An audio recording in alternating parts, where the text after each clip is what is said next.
بسم اللہ الرحمن الرحیم۔ السلام علیکم، میں قسیم ظفر اور آپ دیکھ رہے ہیں مجھے ہمارے فیس بک اور یوٹیوب پیج پہ۔ تمام تعریفیں اس ذات پاک کے لیے جو ہماری شہرت سے بھی قریب ہے اور ہماری ہر آنے جانے والے سانس کے بیچ میں معمولی سی جنبش کو بھی بخوبی جانتا ہے، اور تمام درود پاک حضرت محمد صلی اللہ علیہ وسلم پہ کہ جو وجہ تخلیق کائنات ہے، کہ جن کی وجہ سے ہم ہیں، جن کی وجہ سے کل کائنات ہے۔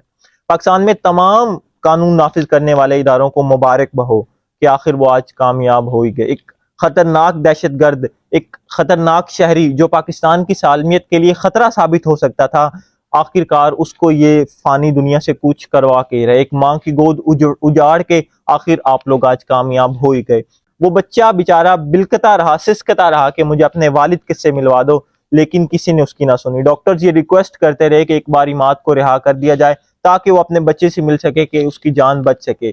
عمار کے چچا، عمار کے دادا، اس کی ماں سوشل میڈیا پر آ کر بیان دیتی رہی کہ خدا را ایک بار عماد کو رہا کر دے تاکہ وہ اپنے بچے سے مل سکے، تاکہ عمار کی جان بچ سکے، لیکن کسی نے اس کی نہ سنی۔ جب سوشل میڈیا پر عمار کے چچا، اس کے دادا اور اس کی ماں کے بیانات سوشل میڈیا پر وائرل ہوتے رہے تھے، گردش کرتے رہے، تو ہمارے سامنے آتے تھے، ہم بھی دیکھ کے سکرول کر دیا کرتے تھے، لیکن کبھی ہم نے غور نہیں کیا۔ آج سے پہلے عمار کی کافی ویڈیو سوشل میڈیا پر گردش کرتی رہی، لیکن ہم نے کبھی غور نہیں کیا تھا۔ اور آج ہم جناب سٹیٹس لگا رہے ہیں، آج ہم سڑکوں پر نکلے ہوئے ہیں، آج ہم ان کی فیملی کے ساتھ اظہار یکجہتی کا بول رہے ہیں۔ تو کاش یہی سٹیٹس ہم نے پہلے لگا لی ہوتے، کاش یہی ہم سڑکوں پر پہلے نکل گئے ہوتے، تو آج ایک ماں کی گود نہ اجڑتی۔ آج ایک باپ جو اپنے بیٹے کے جنازے میں پہلی صف میں کھڑے ہو کر آنسو بہا رہا ہے، تو وہ آنسو نہ بہا رہا ہوتا۔ پتہ ہمارا مسئلہ کیا ہے؟ ہم بڑی دیر سے جاگتے ہیں، ہماری بڑی دیر سے آنکھیں کھلتی ہیں، اور جب ہماری آنکھیں کھلتی ہیں، جب ہم جاگتے ہیں، تو ہم نے اپنے ہاتھوں سے سب کچھ گوا دیا ہوتا ہے،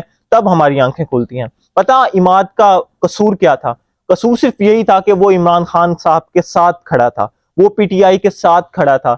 عماد بھی اگر باقیوں کی طرح سوشل میڈیا پر آ کر ایک پریس کانفرنس کر دیتا، ایک چھوٹی سی لائن پڑھ دیتا کہ میں نے پی ٹی آئی سے میرا کوئی تعلق نہیں ہے، عمران خان سے کوئی تعلق نہیں ہے، تو آج وہ اپنے بیٹے، اپنی فیملی کے ساتھ ہنستا مسکراتا گھر میں ہوتا۔ آج وہ اپنے بیٹے کے جنازے میں پہلی صف میں کھڑا ہو کر آنسو نہ بہا رہا ہوتا۔ صرف اس کا قصور ہی یہی تھا کہ وہ عمران خان کے ساتھ کھڑا تھا، وہ پی ٹی آئی کے ساتھ کھڑا تھا، وہ ایک پی ٹی آئی کا ٹکٹ ہولڈر تھا، صرف اس کا یہی قصور تھا۔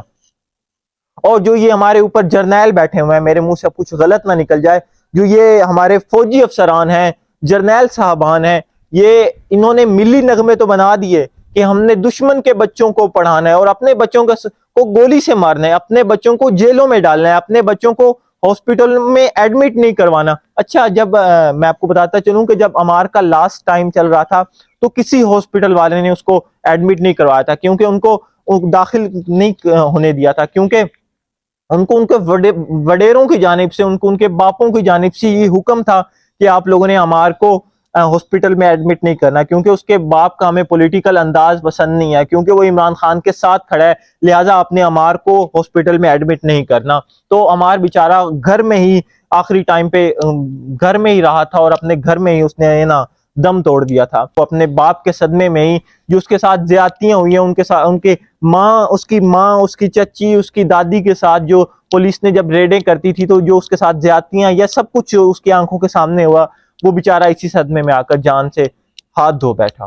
بس کہنا یہی ہے کہ آپ لوگوں کے بھی بیٹے ہیں، آپ لوگوں کی بھی اولاد ہے، آپ لوگوں کی بھی بچیاں ہیں۔ اللہ تعالیٰ نے قرآن پاک میں خود فرمایا ہے کہ یہ دنیا مکافات عمل ہے، آج جو بوگے وہی کاٹو گے۔ تو جو بھی آج عمار کے قتل میں پیش رہے ہیں، کیونکہ رب العزت کی لاٹھی بڑی بے آواز ہے، اور جس دن وہ کٹہرے میں کھڑے ہوں گے اور جو ان کا انجام ہوگا، وہ پھر دنیا دیکھے گی۔ اللہ حافظ۔